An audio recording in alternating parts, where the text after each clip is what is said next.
Hasta donde me habían escuchado, disculpen. Profe, nos habíamos quedado en que... sin hablar, o sea, sin escucharse. O sea, el punto del Creo que nos habíamos quedado en el punto en que los derechos adquiridos son una excepción a la aplicación de la norma de conflicto. Creo que allí nos quedamos. Ok, gracias, Lorena. Les estaba explicando que las situaciones jurídicas válidamente creadas según un ordenamiento jurídico extranjero se plantean actualmente como una excepción al funcionamiento de la norma de conflicto. ¿Esto por qué? Porque la norma de conflicto, recuérdense que tiene por consecuencia jurídica el que nos remita a un derecho determinado. Entonces, ese derecho determinado puede tener como consecuencia que se desconozca un derecho adquirido según otro ordenamiento jurídico determinado. Entonces, allí lo que ocurre es que se desconoce de alguna forma el funcionamiento de esa norma de conflicto, al menos en lo que respecta a ese derecho, por razones de justicia, para otorgarle un reconocimiento a ese derecho adquirido válidamente según un ordenamiento jurídico foráneo. Entonces, aquí puede presentarse el caso, por ejemplo, y esto sobre todo se evidencia en el ámbito de las relaciones personales, en donde, por ejemplo, una persona que haya estado casada durante X tiempo con una persona y fallece su cónyuge y el derecho aplicable a esa sucesión desconozca la existencia de ese matrimonio de alguna forma. Aquí puede entrar en la intervención de esta institución con el fin de otorgarle a esa persona que queda como cónyuge sobreviviente un resultado más justo a la situación planteada. Entonces, ¿de qué manera hace o intenta hacer esto la institución? Introduciendo un elemento de equidad o un elemento de justicia en la solución de los problemas de derecho internacional privado, porque busca corregir el resultado de la intervención de las normas de conflicto del foro. Por eso es que, de nuevo, lo que busca los derechos adquiridos es suavizar la rigidez de los resultados que se alcanzan a través de la norma de conflicto, porque la norma de conflicto, planteadas en sí misma o en un vacío, son, sumamente rígidas, pues simplemente nos dicen tenés que aplicar este derecho sin mirar cuáles son los resultados de esa aplicación. Entonces aquí lo que se tiene también en cuenta es la protección de una expectativa plausible de las personas, de la confianza legítima depositada por estas personas en sus operaciones eh, que exceden las fronteras de los estados. Porque si yo, por ejemplo, tengo casado 50 años con una persona, yo tengo una expectativa legítima de que al haberme casado válidamente según un ordenamiento jurídico X, al fallecer esa persona yo voy a tener derecho a sucederla o a recibir al menos lo que me corresponda por el régimen matrimonial. De igual forma, si yo tengo tantos años que he sido adoptado por una persona, también tengo la expectativa plausible de que yo pueda ser llamado a la herencia de esa persona, más cuando ya la mayoría de los países del mundo no diferencian entre eso de si son hijos legítimos o no, o si el caso de que la persona tenga hijos legítimos no lo pueden suceder sus hijos adoptivos. Entonces allí esta parte del derecho internacional privado lo que busca es eso, es introducir ese elemento de justicia para poder otorgar esa finalidad o que se cumpla esa finalidad de la norma.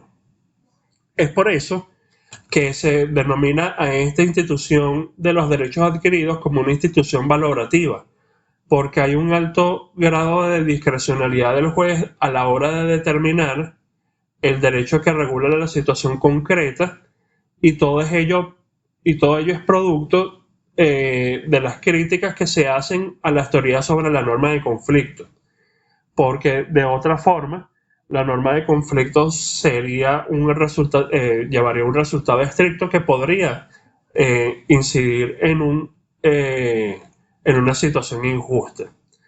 Entonces, ¿qué requisitos normalmente se deben tener en cuenta? Perdón. Ok. ¿Qué requisitos normalmente se deben tener en cuenta para que se entienda válidamente creada una situación jurídica? Aquí la doctrina ha reconocido especialmente 4 requisitos. En primer lugar, que la situación haya sido constituida de conformidad con una ley internacionalmente competente. ¿Esto qué quiere decir? Que la situación en efecto haya sido constituida según el ordenamiento jurídico de un Estado que tenga una conexión razonable con el ordenamiento jurídico, que pueda ser lo suficientemente fuerte como para constituir un factor de conexión en un ordenamiento jurídico planteado en términos racionales. No que sea una conexión forzada de ese derecho respecto a esa situación jurídica.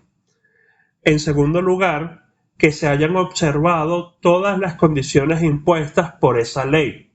Es decir, si esa ley al momento de la creación de esa situación establecía una serie de requisitos, se entiende, según esta institución, que se tienen que haber cumplido todos esos requisitos para que se entienda válidamente constituida esa situación jurídica.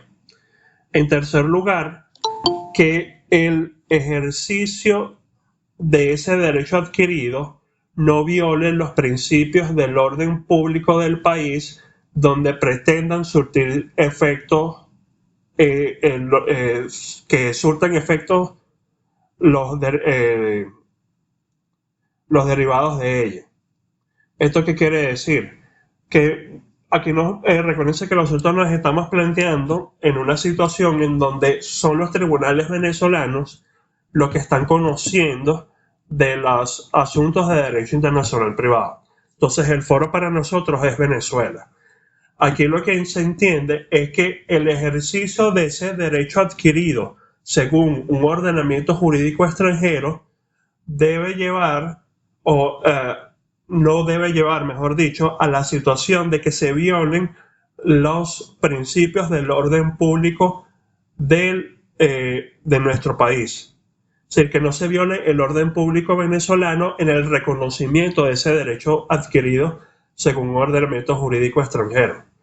Allí podríamos pensar, por ejemplo, en el caso de la poligamia, podríamos pensar, al menos hasta hace algunos años, en el caso del matrimonio homosexual, pero allí puede presentarse situaciones que, como vamos a ver con la institución del orden público, han sido más aceptadas conforme pasa el tiempo.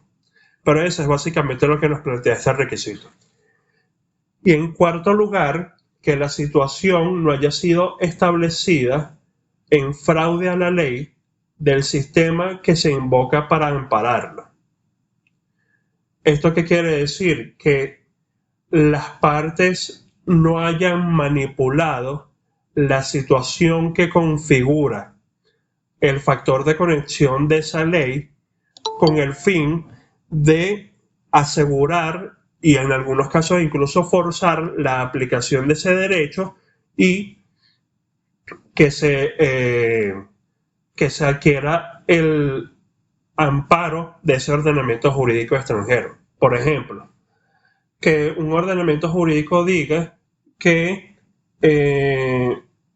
las personas casadas tienen derecho a X institución siempre que tengan en ese país tantos años de residencia legítima.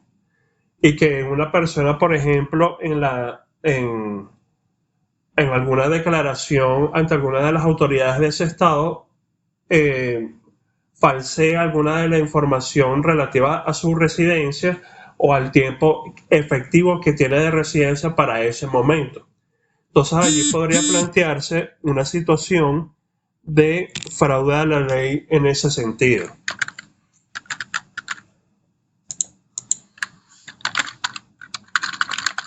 ¿Alguna pregunta hasta ahora? ¿Algo que no haya quedado claro? Profe. Sí, Orlando, adelante. Buenas tardes. Profe, una pregunta, a ver si lo entendí. Cuando iniciaba la clase, ahorita en la segunda oportunidad que se volvió a conectar, usted decía en cuanto a los ordenamientos jurídicos que no lo preveía, entonces nos daba el caso de la sucesión. A ver si lo entendí. Habrán países que de repente por ejemplo, a las personas que son adoptadas no les reconoce el derecho, entonces nosotros como Tribunal del Foro se crea, digamos que nos desvinculamos de esa norma extranjera y aplicamos nuestro ordenamiento jurídico para favorecerlo. ¿Es eso? En cierto modo, que no necesariamente es nuestro ordenamiento jurídico, porque la institución de los derechos adquiridos, así como cualquiera de las instituciones del derecho internacional privado, no deben ser utilizadas para forzar la aplicación del derecho del foro. Aquí lo que puede ocurrir es que no necesariamente se excluya todo el derecho extranjero al que nos remita la norma de conflicto, sino que se busque de alguna forma incorporar a esa persona en la sucesión de ese causante por ese derecho adquirido según otro ordenamiento jurídico extranjero. Entonces allí podría plantear una situación en la que incluimos una parte de ese otro derecho teniendo dos derechos simultáneamente aplicables a esa situación. Ahí podría abrirse otra puerta a la necesidad de adaptación en el caso de que esa aplicación simultánea sea incompatible. Pero no necesariamente eso debe resultar en la aplicación del derecho venezolano. Aquí lo que podría ocurrir en la mayoría de los casos es que de alguna forma se reivindique ese derecho según el cual esa persona adquirió efectivamente ese estatus, esa institución en su favor. No sé si con eso te quedó claro, Orlando, o hay alguna duda adicional. No, bro, me quedó claro, gracias. Chévere. Ok, ¿cómo está regulado el asunto de las situaciones jurídicas válidamente creadas según un derecho extranjero? Aquí, en primer lugar, tenemos que tener en cuenta las normas de los tratados internacionales, porque como ya sabemos con bastante seguridad, creo yo, tenemos que aplicar, en virtud del artículo 1 de la Ley de Derecho Internacional Privado, en primer lugar las normas de Derecho Internacional Público sobre la materia, y en especial los tratados internacionales. Entonces, ¿qué nos dice el artículo 8 del Código Bustamante como primer tratado que nos establece algo al respecto?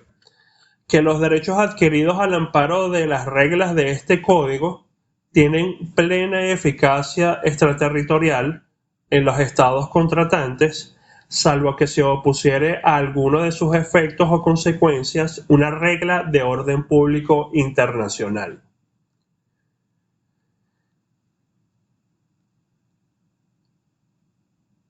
Aquí de alguna forma, y si nosotros vemos los comentarios de Antonio Sánchez de Bustamante y Sirven respecto a su propio código, se refleja la teoría que dice que solo se puede reconocer como válidamente adquirido un derecho cuando su adquisición tuvo lugar conforme al derecho aplicado o declarado aplicable por la norma de conflicto del foro. Es decir, que es una visión unidimensional, por así decirlo, en donde el juez del foro solo tiene que ver lo que dice el ordenamiento al que le remita la norma de conflicto, no puede ver más nada. Si ese ordenamiento jurídico reconoce ese derecho, pues bien, y si no reconoce ese derecho que reclama la persona, pues básicamente hay una manifestación jurídica de mala suerte. Pero en este caso lo que nos está planteando el Código Bustamante no necesariamente se corresponde con la institución de los derechos adquiridos tal cual la plantea la doctrina del derecho internacional privado actual, porque no establece propiamente una excepción al normal funcionamiento de la norma de conflicto del foro. Por eso es que parte de la doctrina venezolana, al estudiar esta norma del artículo 8 del Código Bustamante, indica que es una norma de relleno en el contexto del código y que no añade más al resto de normas que allí están contenidas.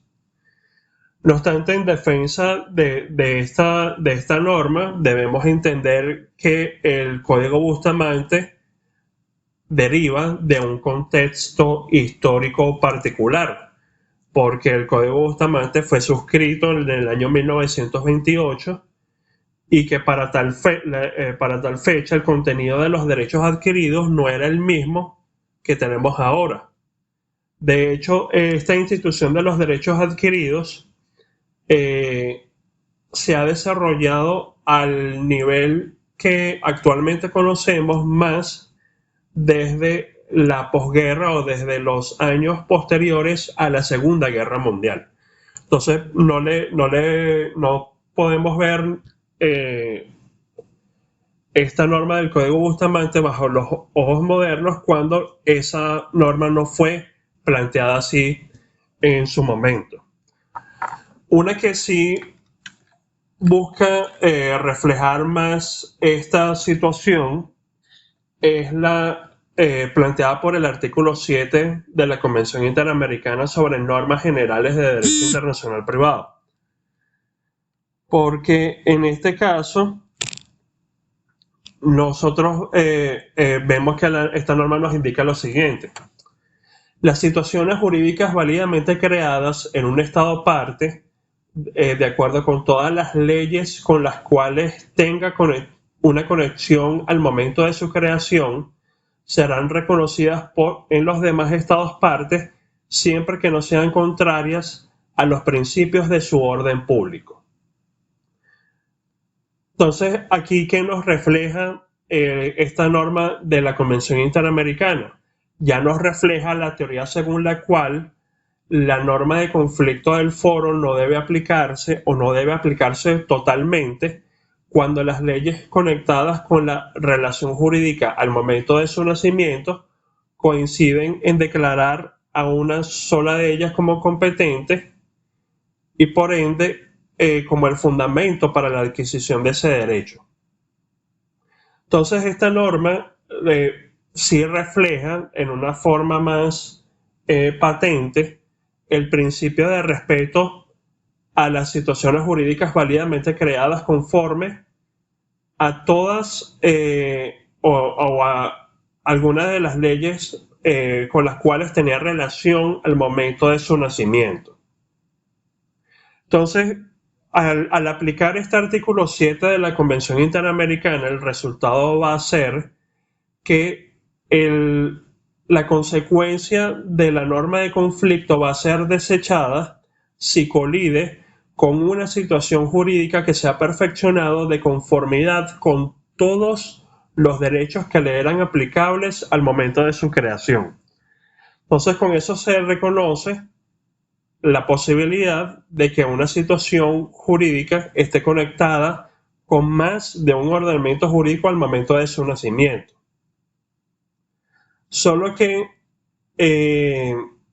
esta norma tiene, y esto es parte de la crítica que ha sido planteada por la doctrina en su contra, tiene la particularidad de que establece un requisito que tal vez pueda ser excesivo o exorbitante. Y es que si la situación al momento de su nacimiento está conectada con varios ordenamientos jurídicos, tenga que cumplirse los requisitos de todos.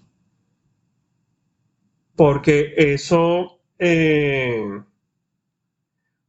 puede llevar entonces a desconocer situaciones en las cuales la situación es válida de conformidad con uno de los ordenamientos con los cuales está conectado, pero con respecto a otro no lo es. Entonces, en ese caso, si aplicamos estrictamente el artículo 7 de la Convención Interamericana, lo que ocurrirá es que no estará satisfecho el requisito del artículo 7 y por ende no se respetará esa situación jurídica válidamente creada según un ordenamiento jurídico extranjero. Ahora, desde el punto de vista dogmático, esta norma del artículo 7 tiene la virtud de introducir la noción de situaciones jurídicas válidamente creadas en vez de derechos adquiridos.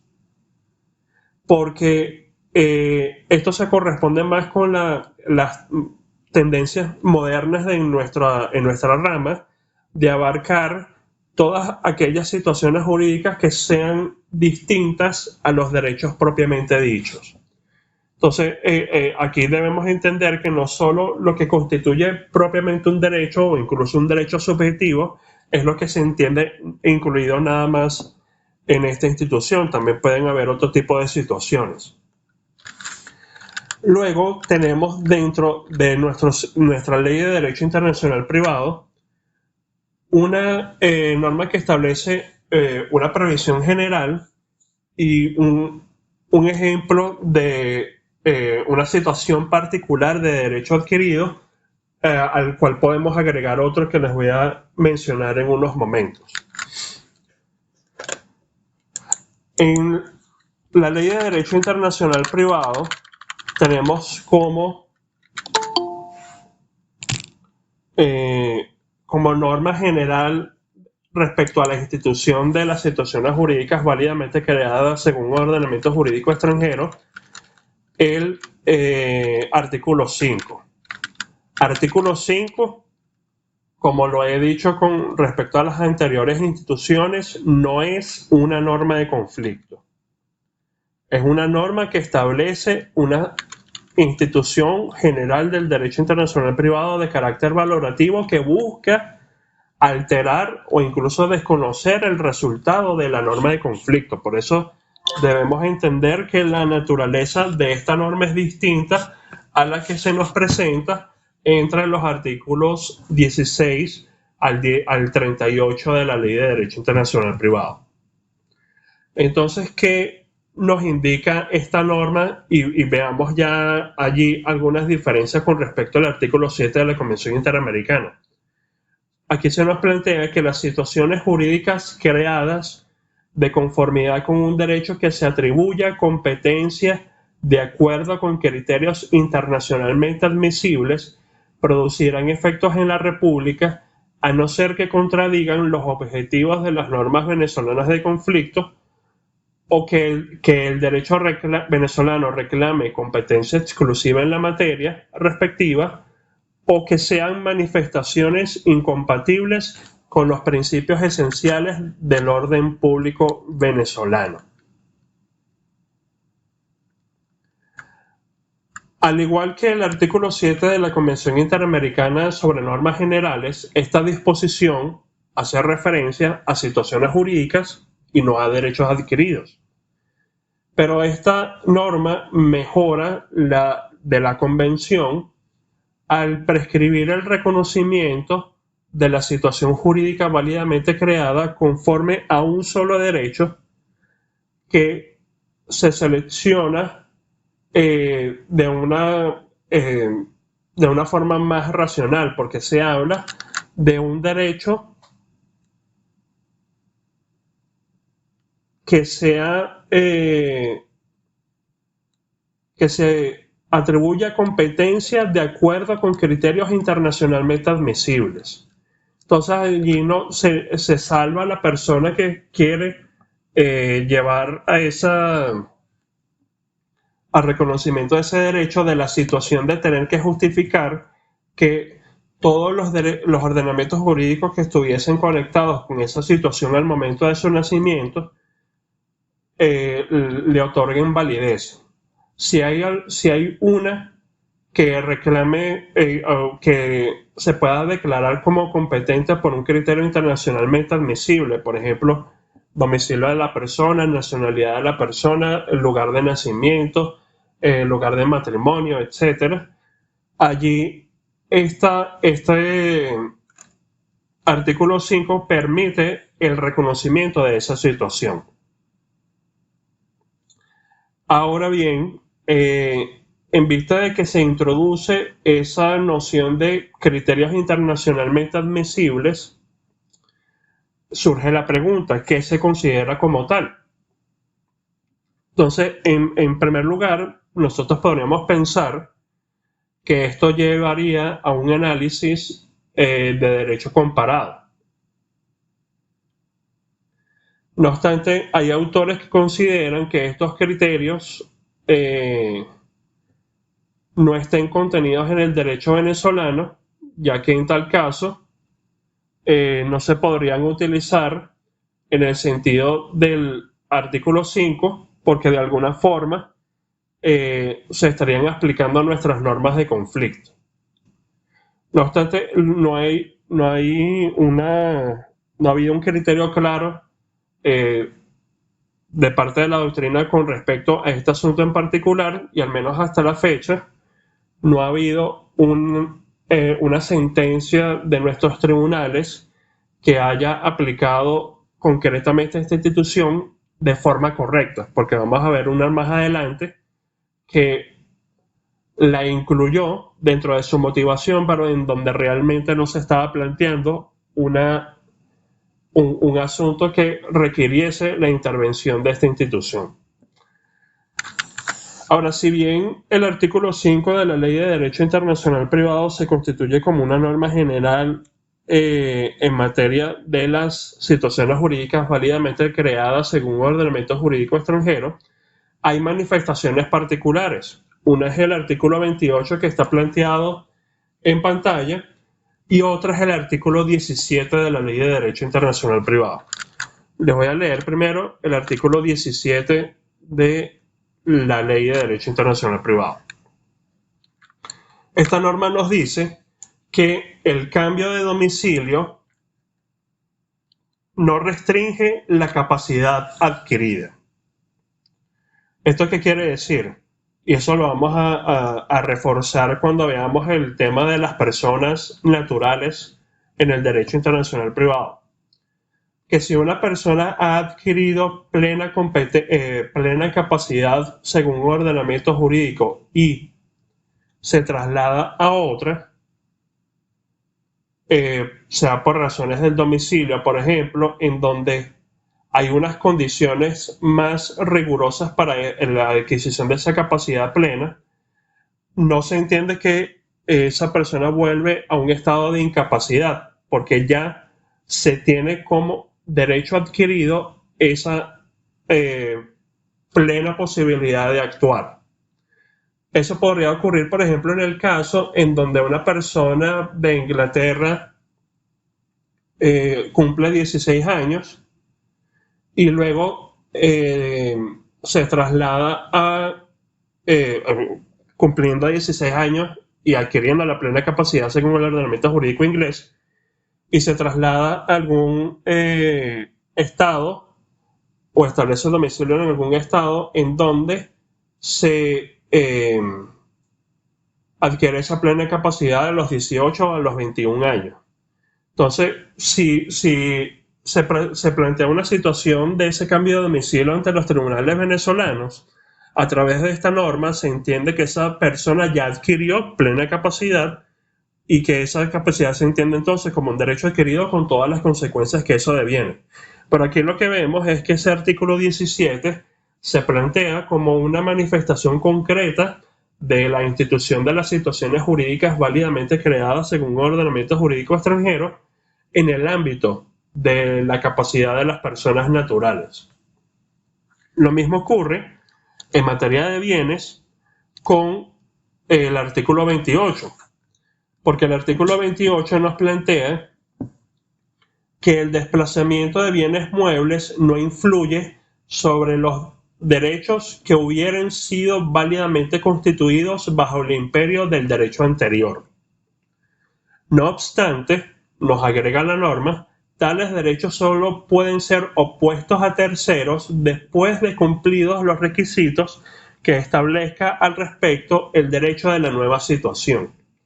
Entonces, por ejemplo, si nosotros tenemos un asunto de unas maquinarias que están en el extranjero y son adquiridas por una persona mediante una venta con reserva de dominio, se cumplen todas las condiciones y esa persona adquiere la plena propiedad de esas maquinarias según ese ordenamiento jurídico extranjero y se traslada a Venezuela esas maquinarias, se entiende que ya esa persona tiene plena propiedad de esos bienes, pero esa propiedad no es oponible a terceros porque no se ha cumplido el requisito de publicidad establecido en nuestra ley de venta con reserva de dominio, en donde tiene que constar eso mediante documento auténtico.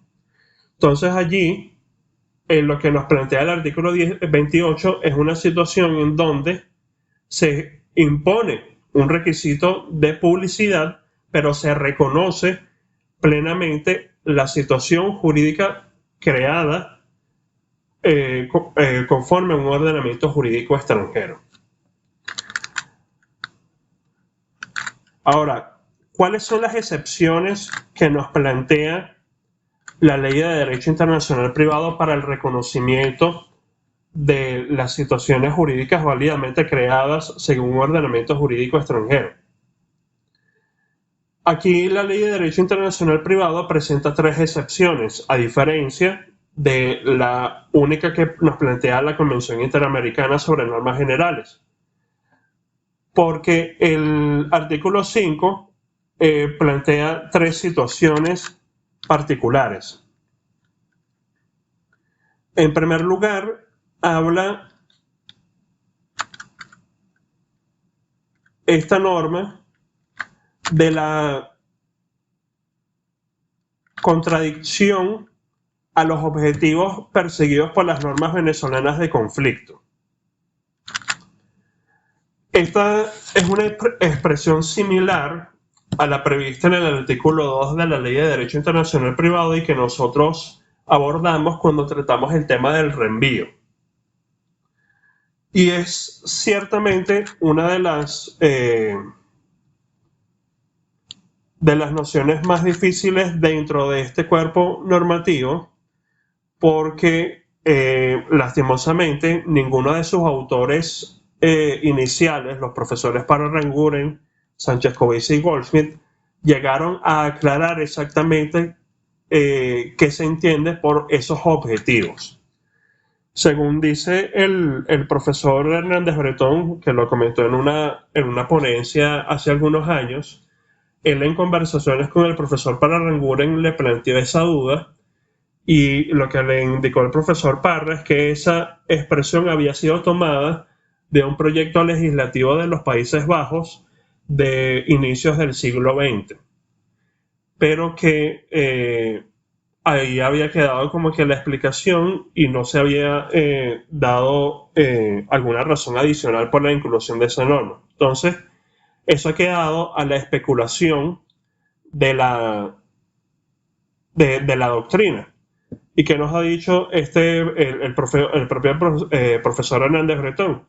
Que esto hace referencia a los objetivos específicos de las normas de conflictos, es decir, a los objetivos materiales que subyacen en cada una de las normas que tenemos entre los artículos 16 al 38 de la Ley de Derecho Internacional Privado.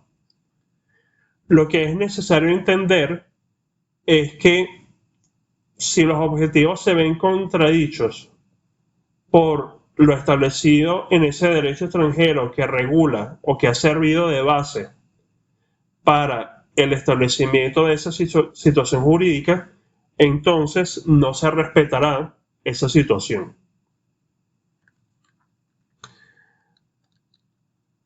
En segundo lugar, nos habla el artículo 5 de las situaciones en las que el derecho venezolano reclame competencia exclusiva en la materia respectiva.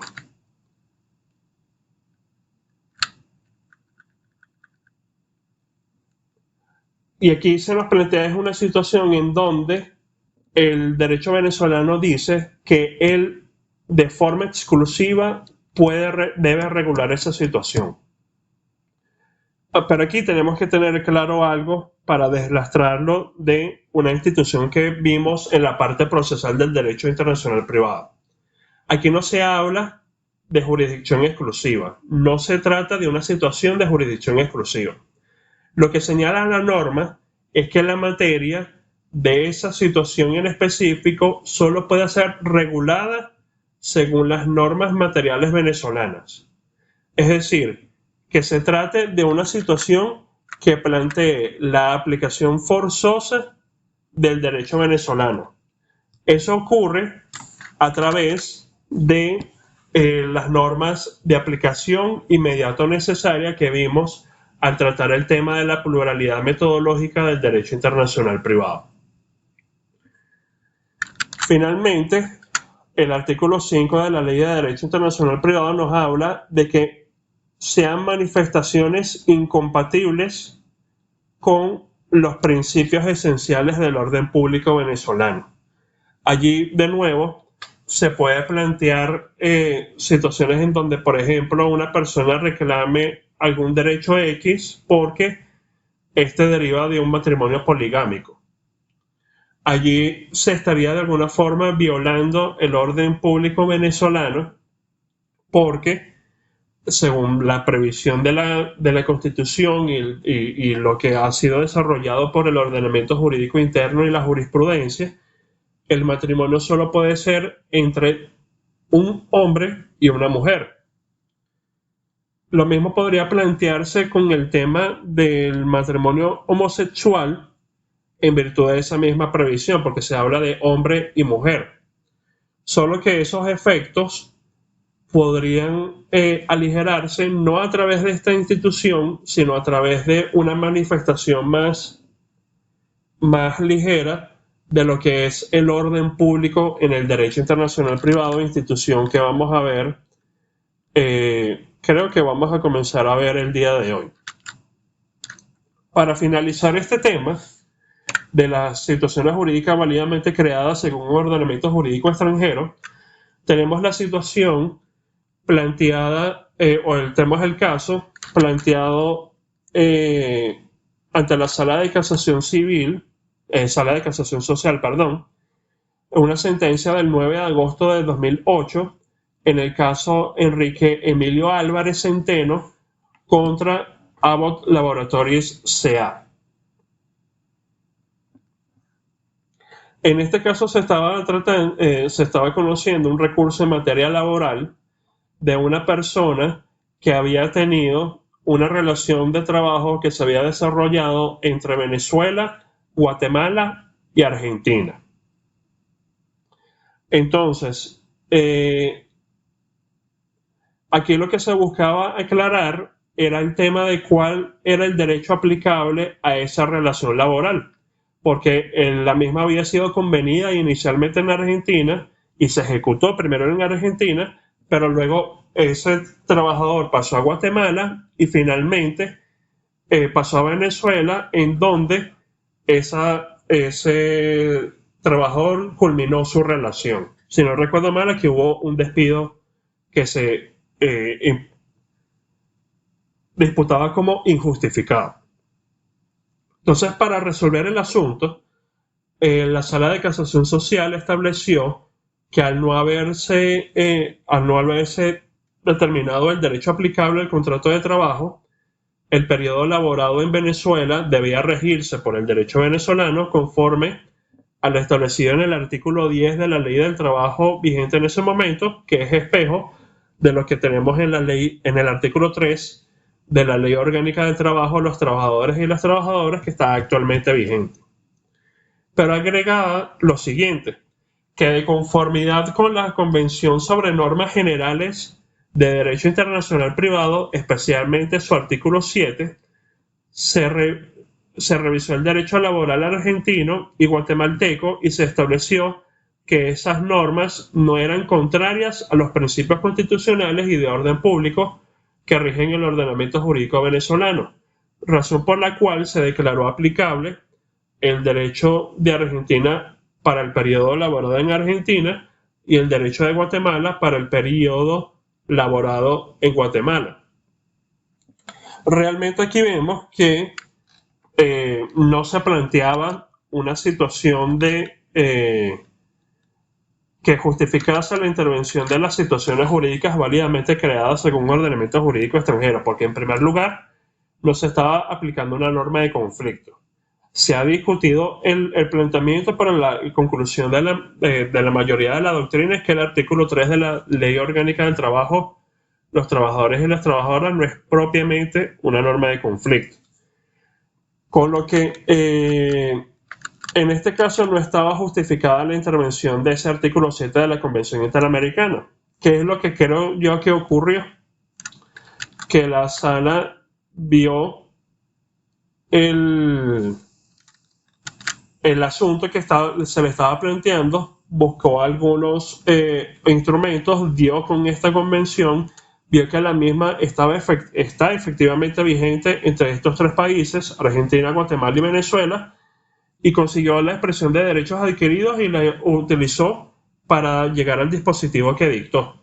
Pero en realidad la cita de esa convención no añadía nada, porque ciertamente se entiende a partir del funcionamiento del artículo 3 de la Ley del Trabajo, que si se aplica el derecho venezolano a la porción del derecho venezolano, se debe aplicar a cada sección de la relación laboral el derecho de aquel país en el cual la misma se desarrolló. Entonces, allí, de nuevo, la Sala de Casación Social lo que quiso fue agregar sin, en realidad, aportar más sustancia a la motivación de su decisión. ¿Hay alguna pregunta, algo que no haya quedado claro con respecto a esta institución de los derechos adquiridos? Igual esto lo vamos a ir retomando con algunos de los casos que veremos cuando culminemos todos los temas de instituciones generales. Pero no sé si les quedó alguna duda, algo que no haya quedado claro.